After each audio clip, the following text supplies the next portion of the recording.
We are back for the 2024 season, and I'm delighted to say we are joined by one of the most exciting signings of the off season. Huge welcome. It was a name we were hoping for and expecting for a long time. It's Mikie Rowe. Huge welcome, Mikey. How are you doing?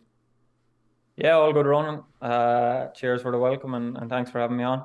Excellent. Well, I'm delighted to have you in for an interview, not just because you're a new signing, but the other thing I just love is an interesting League of Ireland career and obviously beyond in your case. So I'd like to sort of get a chance for everyone to just sort of get to know you, your background in football. So just to start, could you just tell us a bit about football even before maybe when most people sort of picked up on you with Waterford? How did football start for you? Yeah, so I started like most kids in the county, I suppose, with their local club. So Campbell United is my local club.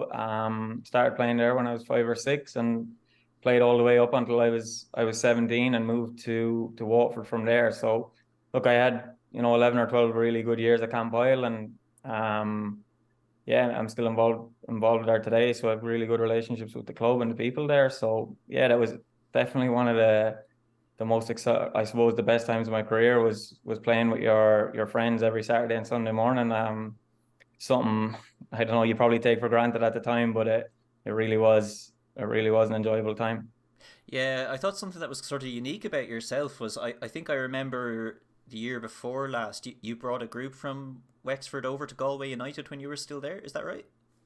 Yeah, so the Camp Oil under 12s actually came up and came to a Galway United game and they played Salt Hill on the Saturday and Murview on the Sunday. So they kind of made a weekend out of it. So yeah, no, that was I suppose special for me to you don't kind of realize the impact you have on local kids until I suppose things like that happen. So that was really nice and yeah, just to be able to help out with the club if they're looking for sessions or even with the first team in Camp Oil, which I'm doing now, is always it's always good to be able to give back in that way, I suppose. Yeah, fair play. I suppose your League of Ireland career then started when you made the move to the Waterford United Academy. I think that was about 2015 or so. So just it's a long time in the distant past now. But were you ever close to signing with Wexford Youths back at the time? Yeah, so Shane Keegan was the manager at the time. So it was 2014 I joined Watford. So yeah, it's actually 10 years since I made my League of Ireland debut, which is making me feel That's old, I mad. suppose. But yeah. But yeah, no, I spoke to Shane a couple of times and it was very close to happening. Um, but obviously with Wexford at the time being at the top of the table, it was going to be very difficult to get in and play games. So that's why I went to Watford at the time, and Shane actually was always joking about it that we'd work together one day. So eventually joining him, I suppose, in Cove last year was, yeah, maybe I came 10 years too late. I could have had a league medal in the bag if I did join Wexford then, but yeah, it's easy to look back and say now, but yeah, no, I was close to be fair. That's mad to think. Um, then I suppose you had sort of your most interesting move after Waterford. You went across to the USA. What prompted the move to your first club in the US? Yeah, so I was playing with Watford at the time, and there was actually two of the lads going out on scholarship. So um, they kind of got me in touch with whoever they were setting up the link with, and I got an offer, and I had no interest in it. I wanted to stay at Watford, but the reality was coming out in 19s football into first team football at the time, I wasn't going to be playing as much as I wanted to at the time. So yeah, it was August 2015. I went over there on scholarship and yeah, played 4 years in college over there and absolutely loved it. And I'm a massive advocate for that route because I feel with lads coming from 19s or 20s football as it is now, it's very difficult to play first team games. And obviously, I suppose Wexford is one of the better examples where there are so many good young players, and they're getting really good opportunities. But that wasn't the case for all of us. So the US route, I suppose, was a backdoor into professional football for me, and I definitely wouldn't have had near as many, I suppose, clubs or the career I've had to date if I hadn't have gone to the US that time. I guess I'm only guessing now. What I imagine one of the attractions was actually the experience of playing over there. Could you tell us a bit, sort of in comparison to say, the first few years of League of Ireland football, what it was like in terms of the facilities, the lifestyle, and the opportunities, say, for a young man going to the US then? Yeah, so I suppose I looked at it that I was playing men's football and senior League of Ireland football at 17, 18. I thought it was going to be a step down, but it was completely the opposite. We had lots of players that were just released from academies in England and France and Spain, top academies, and they go there to get their education. So I was joining really high level players. The facilities were unbelievable. The level was so much higher than I thought it was going to be. So um when I seen, I suppose, the environment I went into, and I said, all right, I've got 4 years of this with these players, this coaching staff, and the facilities. I was like, I couldn't really be in a better place right now at 19 years of age. So it worked out perfectly for me. It was 4 years there, and then went into the pro game in the States as well. So yeah, it worked out perfectly. And as I said, I really do recommend lads at least look at it if it's something that interests them.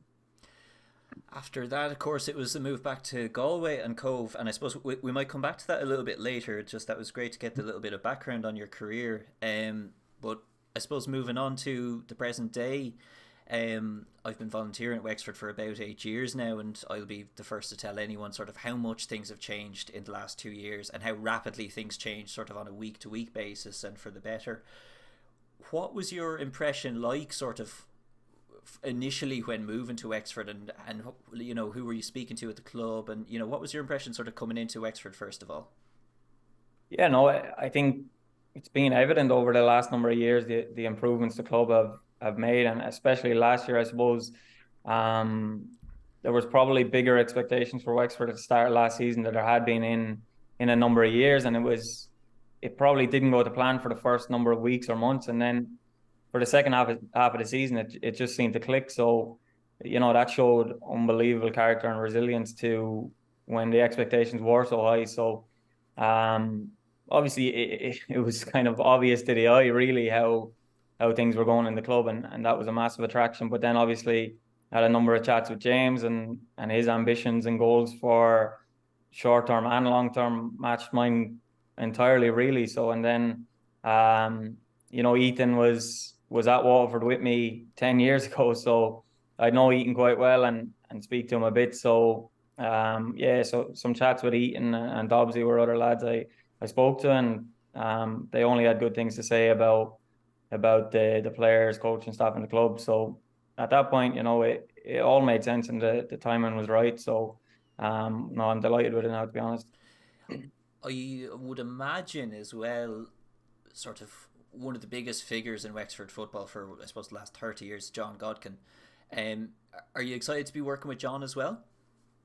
Yeah, no, John, look, the more Wexford people we can get involved in this club, the better. So look, it's great to be working with John. He's what he done at North End and in Wexford football has been great. So it'll be brilliant to work, alongside him and Tony and everyone involved in the club. So it's no, it's brilliant to see, Caleb Harnett signed a new deal recently, which was brilliant to see as well. So look, the more Wexford people involved, I suppose, the better. It's a good thing for the club and the community. And look, I really do hope the Wexford people get behind us this year, and because a strong League of Ireland club and a thriving League of Ireland club can only be good for all of Wexford football. So no, I'm excited to be a part of it.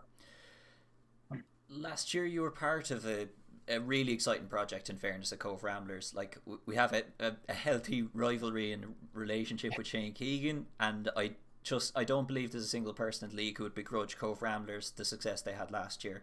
Like, a club that has struggled and sort of been on the wrong end of things for so long, to finally have that success, and there's so much to like about the club. How was that experience for the last few months of last year, and like, how does that rate sort of in terms of your career so far in football? Like, that must have been a really exciting year. Yeah, no, it's right up there, because I suppose the start of last season at Galway was, I don't want to say it was frustrating, because we were winning every single week. So it's any player that's not playing regularly is going to be frustrated. So yeah, it was tough. And having spoke to John, obviously the right thing to do was go out on loan. And no, it was one of the best things I'd done in terms of you kind of get your love back for it playing every week. And as you said, it was an exciting project. So no, I wouldn't have a bad word to say about anyone in the club. As you said there, they were excellent to such me. a great And club, really it is. Yeah. yeah, and no, they're really good to all the players and staff there. So no, it was a really exciting time and definitely gave me my love back. And I suppose you kind of have to prove to yourself how good you are again when you're not playing regularly. Confidence is such a big part of the game. So I'm delighted to get that confidence back and get my groove back a little bit and look to push on now again. Absolutely.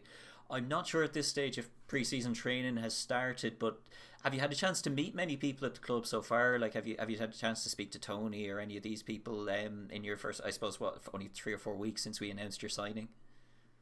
Yeah, no, we're actually starting back pre-season this weekend, so I'm going to meet everyone then. I would obviously know pretty much all the lads from playing against them over the last couple of years, and then would know some of the players a little more personally that I've kind of played with before or had dealings with before. So it's a small league; everybody knows everybody, so it's that won't be too difficult either to get to know the lads. Yeah, it won't be long as well. It's only 43 days, I think, until the league starts, and we have obviously the Leinster Senior Cup group games before that, including one home game.